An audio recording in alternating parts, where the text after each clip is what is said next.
Okay, cool. You know what? It's a vibe. You know how we do. You're listening to Reverend Britain, a home of R&B, soul, and disco music, and we have got an amazing show for you guys today. If you want to get involved, you know what it is. Hit us on socials at Reverend Britain on Twitter, Instagram, and on Facebook. We love to hear what's going on in your lives.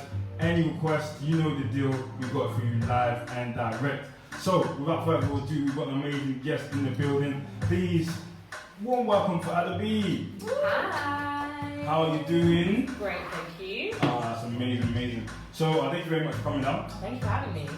So first and foremost, I love your music. Thank you. Thank you. Like, you know, there's a bit of two-step here and there. Yeah. There's the Afro sound, Yeah. and I'm not gonna lie, the production is A1. Thank like, you. it's A1. Thanks. I want to say A1 no lyrical, so those people don't hate, let them hate.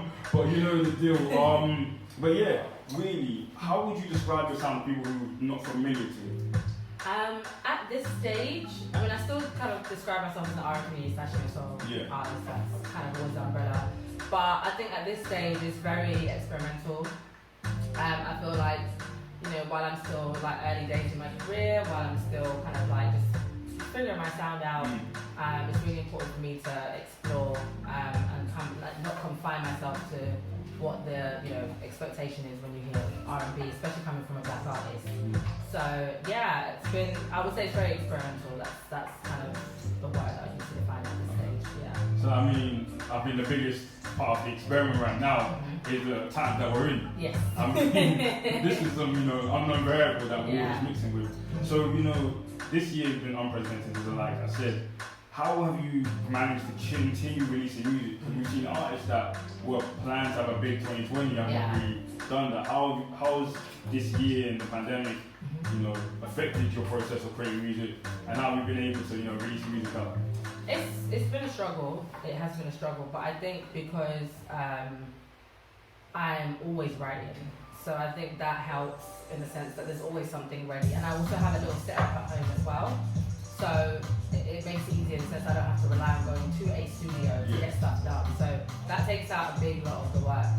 And of course, finding the right person to mix, the right person to engineer the track is where the tricky part comes. So that's where also it allows you to kind of use some of our people skills. Because I can't lie, during this time it's a lot easier just to be, you and your family, maybe your friends, your partner, and that be it. But yeah, I've had to kind of come out of my comfort zone a little bit and reach out to people and say like, hey, I want to do this. Can you help me or not? And literally, that's literally what it is. It's just literally me reaching out to people and talking to people. How do people do that? Because me, I'm like, when you have a conversation with somebody and they just drag it on and you don't feel them. Like I see people network all the time. I look at them like, hey, I'll see you later. I'll be past them. Other people, especially the artists in the industry, I always marvel when people just, boom, they pick up someone or say, can you do this? And next thing you know, they're best friends in the studio. Yeah. How do you do that? How does that lie.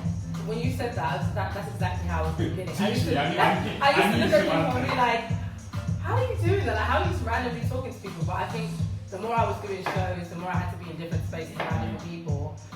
You have to talk, otherwise actually no one knows what you're there for, what you're doing. The only time they know is when you're on the stage. You're like, I literally been sitting next to you this whole time, you never said you were going to sing. I like that though, because what happens is that, wait, you're the guy I was sitting next to you? Yeah. And then you're an amazing, I never knew that. But when you know about, okay cool, now I'm expecting, let's see what you do.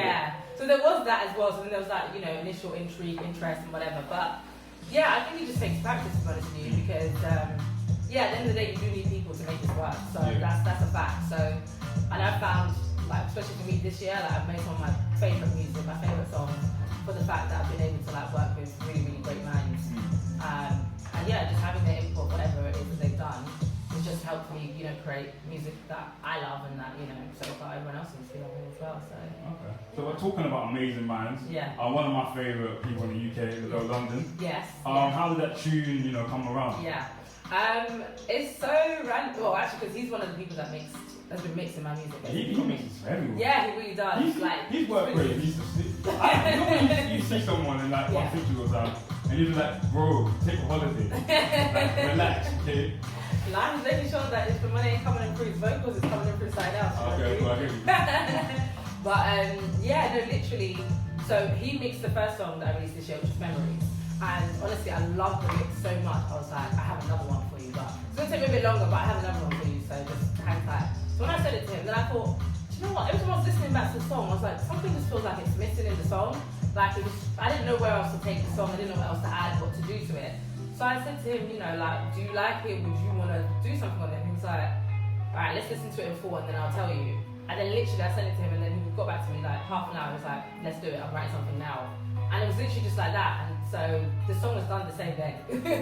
Yeah, literally done the same day. I was like, yeah, this is it. But that's a banger. Yeah, I love that song as well. Yeah, when I see people like, yeah, you know, when they got two back, one of those guys, yeah, 20 minutes in and out done. I'm like, what's going on in your mind? You have a dictionary and like, what's going on in this?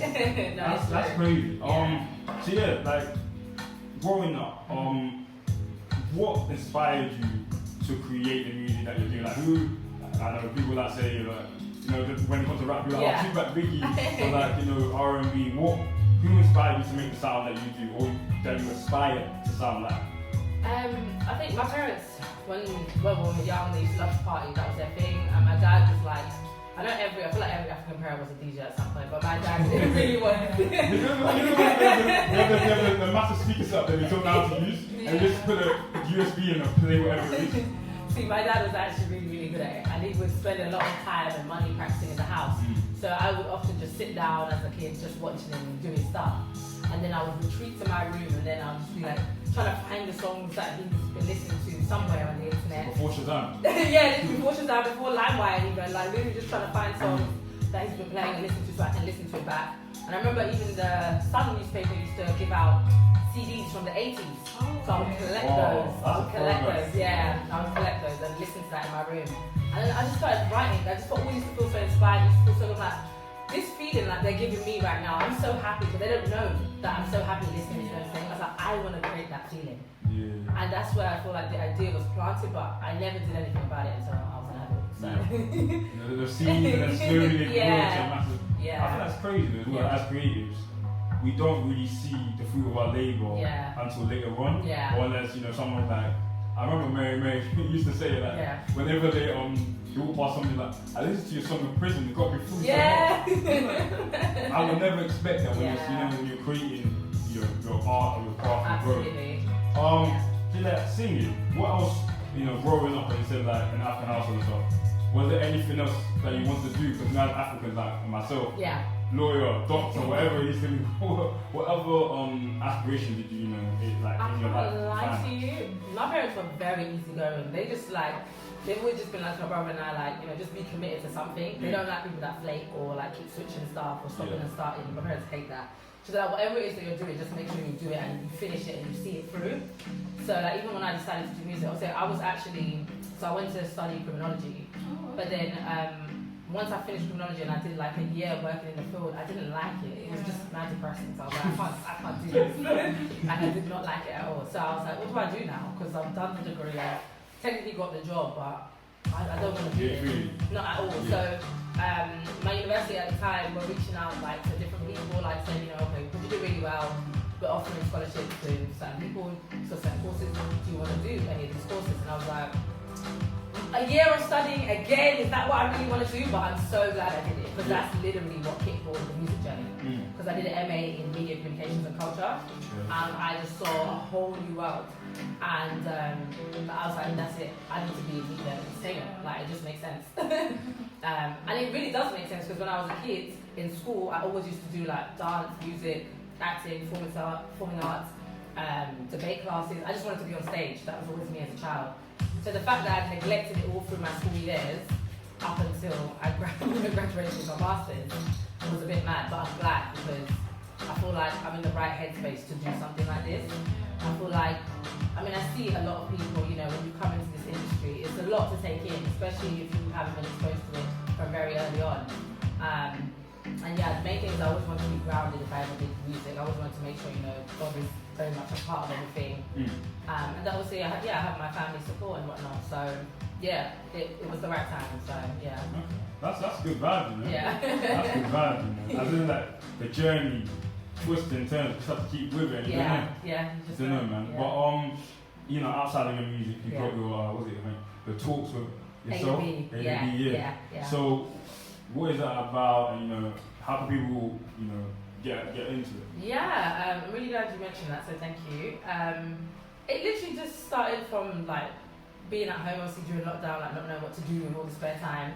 But I've always been interested in like talking about how I can, you know, champion and elevate black women. So I just always wanted to know what could I do that could put black women in the spotlight. Because before I did music, I didn't know how many black women were responsible for my favourite songs, favourite shows, and all these things growing up. So, you know, what, where, how do I get people to tune in and find out who these black women are and interact with them, book them, and just celebrate them, because there's just plenty of us, you know. So yeah, literally. So that's literally it. So it was just first with a couple of my friends, just having conversations, and yeah, it just kind of grew from there. People slowly but surely started to reach out and be like, hey, I want a feature or whatever, and yeah, we just keep it going. So yeah, it's on talksofAdaB.com is the website, and then talksofAdaB is the socials. Okay. Yeah. Yeah, man. Shout out to the queens out there, slaying. Yeah. I know, man. Yeah, I mean, that's the thing. The one thing I've seen this year, there's a massive shift towards everything, and I think people are really starting to, even they've been, I think like woke, but even they've been sleeping on certain topics. But I think because of what we're seeing around the world, people are now being more, you know, it's in front of your face. You can't, like, oh, I don't want to talk about it. No, it's in your face. You can't really hide about it. Yeah. So, with that being said, this, I said, take away the pandemic, we see racial injustice being thrown into this mix. And all, like, 2020 has just been one of those years. Like, I can't even say it's been one of those years. It's been the year. Yeah. Like, nothing will, hopefully, I pray, nothing will ever be like this year again. I just want to be back in my zone, chilling with my man them, you know, going out and stuff. But, you know, how has your music and, you know, your creative process been able to adapt to not just only the pandemic, but the social injustices that we're seeing, you know, like in Africa and America, and even we talk about it even in the UK, because the, you know, not far from me, Grenfell Tower, and how that system, once that situation was done, you know, the women's generation, how, you know, as creatives and yourself, how have you been able to, you know, take what's going on and influence yourselves in your music? It's hard actually, because I think sometimes we forget that, you know, to be a creative means you're very in touch with your feelings, and that plays a big part in everything, because obviously it also plays a part in your productivity as well. So sometimes it is actually really, really hard to be motivated or to be focused. And he will tell you, I sometimes just be ranting because I'm just like, I just got all this built up emotion, all this built up energy, because I am frustrated, you know, you're seeing all these things going on to people that look like you. You know, it could be your family and friends, you just never know, you know, it's really wild time. So it's been hard, but on the flip side of that, again, I'm always writing. So whether it's writing a diary, writing a poem, or whatever it is, I'm always writing. So once I'm able to write, then I'm able to kind of channel that energy, and that can then inspire something, whether it's a song, whether it's just a form of release and I just leave it at that. But I've been able to kind of create something from it and not just allow it to just remain kind of like in the air, if that makes sense. So that's really what's been keeping me going, is knowing that I still have a way to kind of talk about these things or release this type of energy by doing something that is positive. That, you know, music is such a like unifying experience. Like music brings people together from everywhere. So just knowing that I can contribute to that in some way is also a nice relief, because it's like, yeah, okay, cool. You know, I have. I'm not saying that it's obviously my song is gonna like change the world or something, but it might help 2 or 3 other people who are feeling like me today, you know, feel a bit calmer, a bit easier, and have something to look forward to, or have some type of hope, or just have a better day, you know? Because everything at the moment is just so, it's just so up and down. So that's my way anyways. It's my main way. So as you said, you know, all this stuff that you're learning and kind of adapting. What would you say has been, like, as I said, the crazy year? What would be your biggest takeaway from this year that you're going to move into 2021? So, like, you know, some people, like, I don't know, I've seen like pandemic diaries, all that kind of stuff. What would, you know, your biggest lesson that you're going to take forward, and what can we expect from you next year? Because literally, the way this year's gone, I'm a blink and it'll be New Year's Day. So, like, what are you going to take and what we're going to see from you next year? I think the biggest thing for me is definitely my decision to be more serious about my relationship with Jesus. My faith. Really, really making sure that I'm living for God, and, you know, everything I'm doing is serving a purpose. Because I've seen too many people die so young, and in situations and ways that you never would imagine that you would die in. And I just always think to myself, God forbid that was me. What was the last thing I did? Was like praising God, or was I in the club? Or was I, praising God, or was I here turn? Or was I praising God, I was in the studio with 5-4 people? That's not the way I'd want to go out. I'd want my last breath to be saying, thank you, Jesus, because I've lived a life worth living, that's made him proud and that's affected people in a positive way. So that's one thing for sure for me that's been like confirmed and solidified going forward. Damn, that's deep, My fingers right now, man. Man's taking us to church, But yeah, for me that's the biggest thing. And yeah, I think going forward, obviously expect more music, but I think maybe the tone in my songs might change a little bit. Like I said, I'm in a very experimental stage of my career right now, so I'll just say wait and see. Obviously, if you like what you've heard so far, that's good, because that's kind of the vibe I want to stay on in terms of just not necessarily being like a consistent theme or flow. Yeah, to like the whole project as a whole. Because I have said in a previous couple of interviews that I was going to release equal choices. And every time I think about it now, I'm like, it's mad that I decided to call it that, because the original idea I had for it no longer actually has any weight on what I'm going to do with it now. And I think what I'm going to do with it now will actually reflect the choices I've made up until this point, including this major life lesson that 2020 has taught me. So just wait and see, I'd say. Okay. I feel that. So before we get into music, I want to ask you one last question. Yeah. As you said, you're in experimental stage. What is it like? Because for when I hear people say experimental, when you're trying to find their own sound, I feel like there's a lot of pressure, in your own head saying, I want to do this sound. And then when you release something, from the place where I made music from yourself, that people mess with, that you're like, okay, cool, I don't want to disappoint them. Like, how do you have the balance to do, what, I'm gonna try and find my own lane. Also, I want to try and do this sound, but also I don't want to upset my fan base. Like, how do you balance that out? It's actually really, really mad, because when I released Memories, that was literally when it became apparent to me that actually there's going to be a section of people that actually don't like this at all. And that's exactly what it was. Like, it was like half people love this and the other half were just like, why are you doing this? Like, you want the old like EP style, go back to that. And I was just like, I don't know, them saying that even made me more like, nah, actually, I'm more determined to like show you guys I can do other stuff. It's not just, I'm not, always going through a sad time. I'm not always crying and, like, there are good days. There's different emotions, different feelings, different thought processes, and I want different stories, and I want to get those out. So it's sort of like, I'm not listening too much to what everyone's saying. I'm sort of just staying true to why I started music, which was to tell my story. So as long as I'm doing that, I feel like you either going to love it or leave it, and that's fine, because I'm still going to do it. You know what I mean? I'm still going to do it. I'm still going to put out that stuff. I understand your emotions, but I'm still going to do it. I mean, because the funny thing is that when it came around to, like, for example, No Love, everyone before was actually, whatever you do not do like an Afro beat, Afro swing type song. I was like, why not? I'm actually an African woman, and like, it would make a lot of sense if I did try a little something. Like, I could sing on an Afro-Fusion beat, so I did it. And then they ended up liking it. It's most people's favourite songs. So I'm just like, people don't even necessarily know what they want until you throw it in their face sometimes. So just throw it out there and see what happens. And if it sticks, it sticks. If it don't, there'll be another one. That's what it is. Throw the dart ball into a bullseye. That's what I said. Eventually you'll land there. Yeah. So man, we're gonna get into some music. We've got Jump or Dump, a fun game, and we've got a brand new game for you guys on Notes and Flows. Jess Mabs, what amazing tune that we're gonna be listening to in a minute. Or a minute now.